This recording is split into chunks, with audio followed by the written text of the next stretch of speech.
People that were back, G-Joe reacting to some different craziness when Reddit account was abandoned for disturbing reasons. I wonder what those reasons was, but it's probably some off the wall, you know what I'm saying, people dying shit. I ain't gonna front. Thank you for showing love with the last videos. Please show some love for this video, you feel me? Let's get right into it. I'm not gonna make a long intro, you feel me?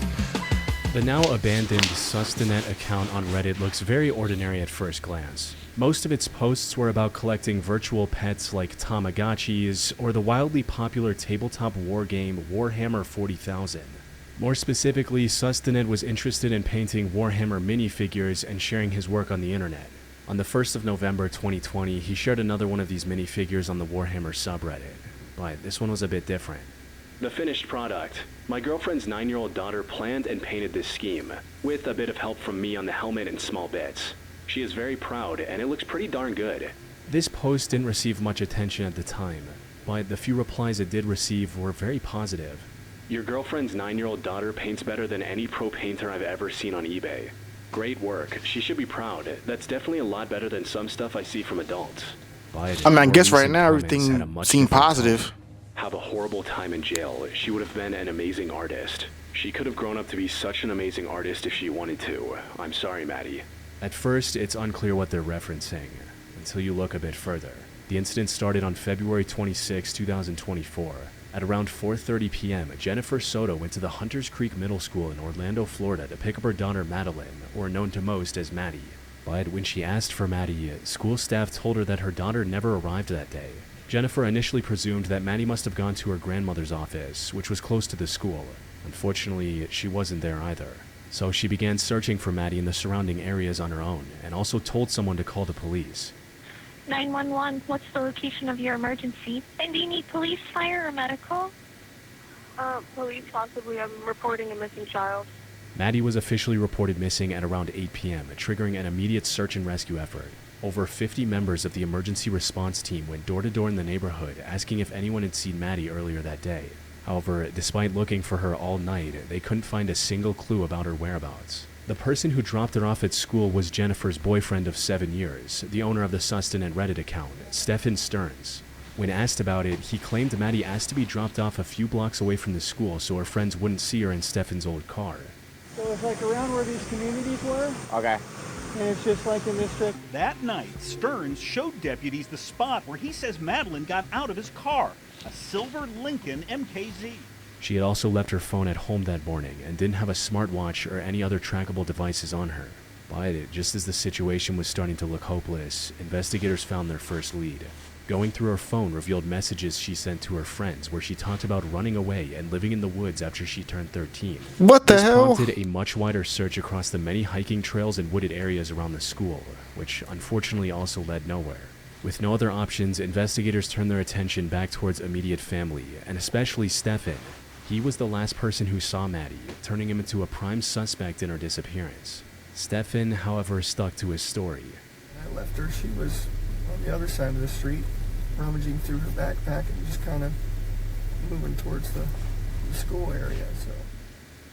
In the meantime, Jennifer went to the media to help spread the word about her missing daughter. I want her to be okay. I want her to be safe. I don't want her to come back harmed.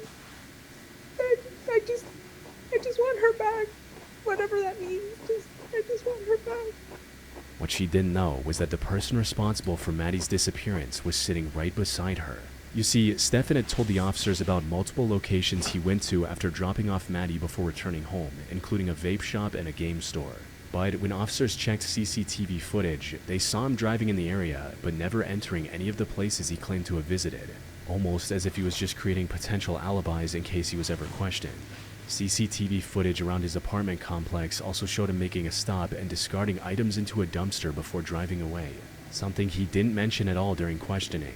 When investigators checked the dumpster, they found a school backpack containing Maddie's purple hoodie and her school laptop. Damn. This resulted in Stephen getting arrested on the morning of February 28th, but many aspects of the case were still unknown. The final piece of the puzzle was discovered on February 29th when police discovered CCTV footage of Stephen driving with Maddie strapped in the front seat. However, she was slumped over, indicating that she was likely knocked out. This made even more sense when investigators also found a purchase record of him buying sevoflurane from Walmart 2 days before Maddie went missing. Sevoflurane, for those who don't know, is a medical anesthetic similar to chloroform.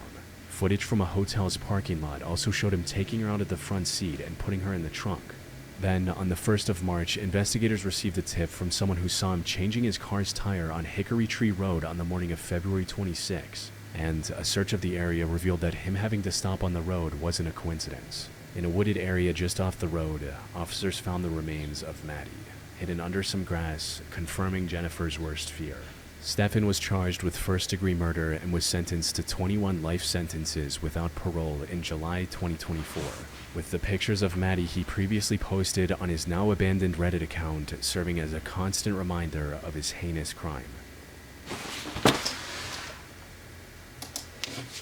I don't get it. People are crazy, and I don't know what the relationship between her and the dude was. You know what I'm saying? I guess they were like, step parent, I think. But the question is, why the hell would he kill her? People's fucked up. Let's keep watching. You know what I'm saying? That's sad, messed up, and disturbing. On September 30, 2017, Reddit user Killikun made a post on the stand-up comedy subreddit talking about the passing of comedian Patrice Hey, that guy's funny. Patrice O'Neal doesn't get the proper recognition he deserves.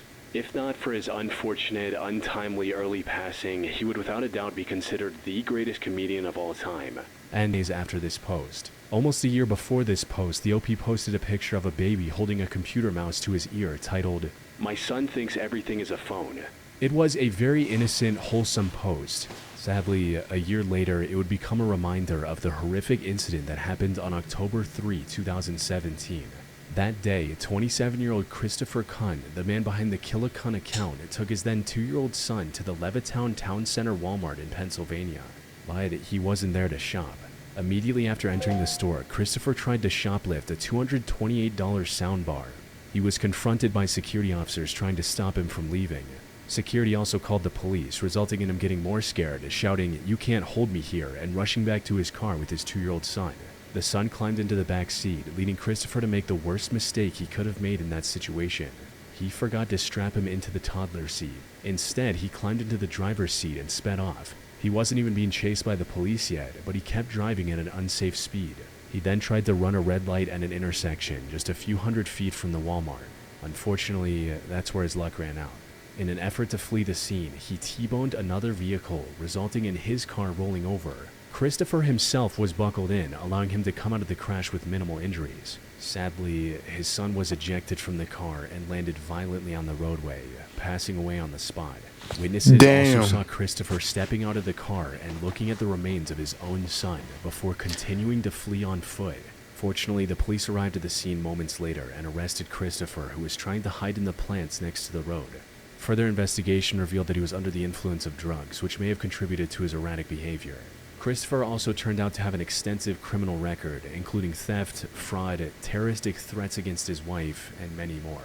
He was also driving with a suspended license due to prior drug 2018 on charges of third-degree murder, child endangerment, and others. He was later sentenced to 8.5 to 30 years in prison, and as far as I was able to find, he remains behind bars, with no reports of his release. Reddit user Galpticos posted a very run-of-the-mill meme on the Dank Memes subreddit. There was nothing too notable about it, and it received little attention at the time. But if you visit the post today, you'll see strange comments like, "Bro, this is crazy. The history behind this guy is actually insane. This is actually disturbing. He's probably in hell now."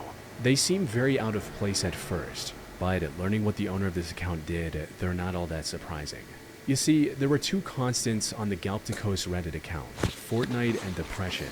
The owner of the account, 19-year-old Farhan Tawheed, often discussed his mental health struggles with others on the site, and things seemed to be looking up for him. One of the most recent comments on his account was a reply to a post asking depressed people how they were doing that day, to which Farhan replied, "The past few weeks have been great. I finally moved on from 2 toxic relationships that I was trying to hold on to for way too long. Thanks for asking." It looked like he was looking forward to improving his life. Unfortunately, that's not how things played out. The incident happened on the night of April 5th at around 1 a.m. when Farhan posted a Google Drive link to his Instagram. Inside was a 7-page document detailing what he was about to do and why. It opened with the chilling line, Hey everyone, I killed myself and my family. If I'm going to die, I might as well get some attention.